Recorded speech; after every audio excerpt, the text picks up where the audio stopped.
네, 안녕하세요. 천만 영포자를 구원할 최고의 영어 공부 방법, 영어 뭉치기. 지금 설명 시작하도록 하겠습니다. 자, 저번 시간에 저희가 이제 그 모의고사 문장을 통해서 구성 요소에 대해서 이해하는 시간을 가졌는데, 자, 구성 요소 뭐 그렇게 크게 어려운 개념이거나 뭐 그걸 모르고 있다거나 하는 사람은 별로 없습니다. 형식도 마찬가지로 외울 때 열심히 외웠겠죠?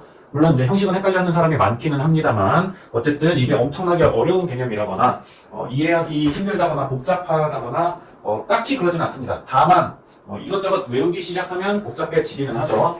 자, 그래서 형식을 외우면은 뭐 영어 실력이 팍팍 늘어나느냐? 뭐 형식을 외우면 좋기는 좋습니다. 저는 형식 외우라고 추천하는 편입니다. 하지만 형식을 외운다고 해서 영어 실력이 팍팍 늘어나는 걸 경험한 사람은 많이 없을 겁니다. 왜냐? 형식을 그냥 외우기만 했기 때문이에요. 이해하지 않고 외우기만 했기 때문에 형식을 잘 사용하지 못했다라고 보시면 됩니다. 그럼 그 형식을 어떻게 활용하느냐?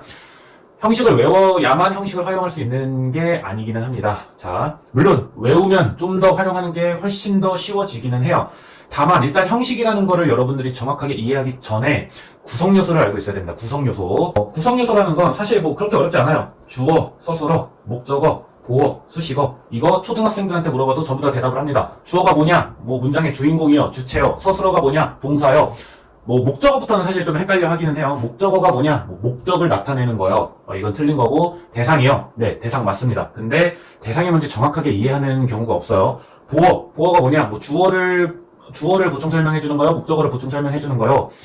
수식어는 뭐냐? 그냥 뭐 문장 수식해 주는 거요. 이런 식의 이제 대답은 다들 합니다만, 그래서 그 의미가 뭔지 그 설명을 해달라고 하면 그걸 설명하는 게 조금 힘들기는 합니다.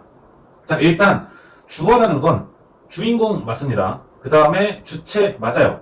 자, 그러면은 주인공이랑 주체가 도대체 무슨 뜻이냐? 자, 이 문장의 주인공이라는 거고 문장의 주체라는 거예요. 자, 이걸 정확하게 알려면 서술어가 뭔지 알아야 됩니다. 자, 서술어는 이 어떤 그 동사가 들어가니까 움직임을 나타냅니다. 움직임을 나타내는데, 자, 이 움직임을 통해서 우리가 그 뭘 얘기하느냐? 문장의 의도를 얘기합니다. 의도.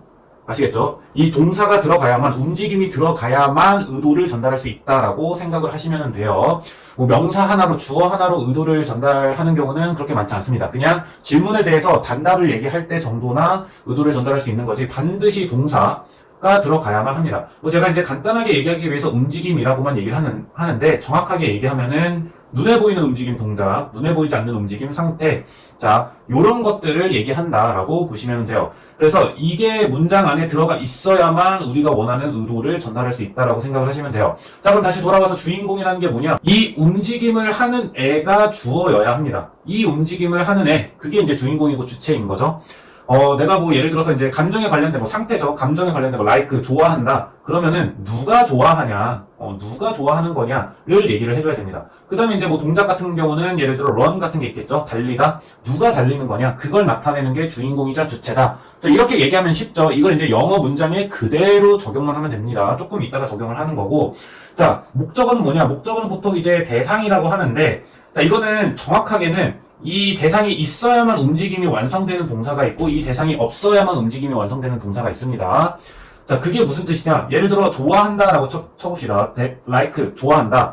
자, 그러면은 누가 좋아하냐? 뭐 내가 좋아한다, 뭐 너가 좋아한다, 그가 좋아한다, 그녀가 좋아한다, 이렇게 주어는 있을 수 있겠죠? 자, 그럼 좋아하는 대상이 있어야 하는 거죠. 만약에 내가 좋아한다라고 말을 하고 싶을 때, 난 좋아해. 이렇게만 얘기하면은 도대체 뭘 좋아하는 건지, 사람을 좋아하는 건지, 사물을 좋아하는 건지, 뭘 좋아하는 건지 모르죠? 그래서 뜬금없이 나 좋아해라고 얘기를 하면은 뭘 좋아하냐 혹은 누구를 좋아하냐, 그 대상을 얘기해야만 좋아한다라는 요 움직임이 성립이 될 수 있겠죠. 자, 좀 다른 예시를 들어본다면, 예를 들어 먹는다는 게 있어요. 자, 우리가 이제 그 어떤 마임으로 이렇게 먹는 그런 모습을 표현할 수는 있습니다. 근데 그 먹는다라는 행동이 성립이 되려면 입안에 내가 음식이 무언가가 있어야만 저 사람이 무엇을 먹고 있다라는 그런 이제 행동이 성립이 되는 거죠. 음식이 없다면 먹는 척을 하거나 먹는 연기를 하거나 그렇게 이제 먹는 것과는 조금 다른 행동을 하게 되는 거죠. 그러니까 대상이 반드시 있어야만, 당연히 주인공도 있어야 되고 대상이 반드시 있어야만 이 먹는다라는 동작이 성립이 된다라고 보면 됩니다.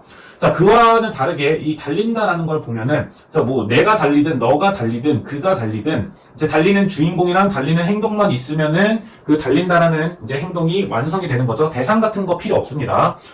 이런 식으로 이제 대상이 필요한 동사와 대상이 필요 없는 동사가 이렇게 구분이 된다라고 생각을 하시면 됩니다. 그래서 구성 요소는 이걸 확인만 하면 돼요. 보어 같은 경우는 이제 우리나라에서 사용하는 보어랑 영어에서 사용하는 보어가 약간은 좀 많이 다릅니다. 다르기 때문에 이건 나중에 이제 보어가 나올 때 한 번 더 얘기를 하도록 하고, 자, 일단 기본적으로 그 영어는 SVO 랭귀지라고 할 만큼 주어와 서술어, 목적어만 정확하게 구분을 한다고 하더라도 그 영어 문장을 이해하는데 그렇게 어렵지는 않아요. 자, 보어 같은 경우는 일단 이제 가장 많이 사용되는 게 비동사의 보어입니다. 주격 보어죠. 비동사의 보어. 명사로 나올 때는 주어와 동격이 되는 거고, 형용사로 나올 때는 어떻게 해석하느냐? 명사로 해석하거나, 명사로 해석한다는 주어나 목적어로 해석한다는 뜻이에요. 그 다음에 부사로 해석하거나, 아니면은 동사로 해석합니다. 아시겠죠? 형용사인데 명사로 해석되거나, 형용사인데 동사로 해석되는 그런 경우라고 보시면 됩니다. 이거는 예시랑 같이 한번 알아보도록 하고요.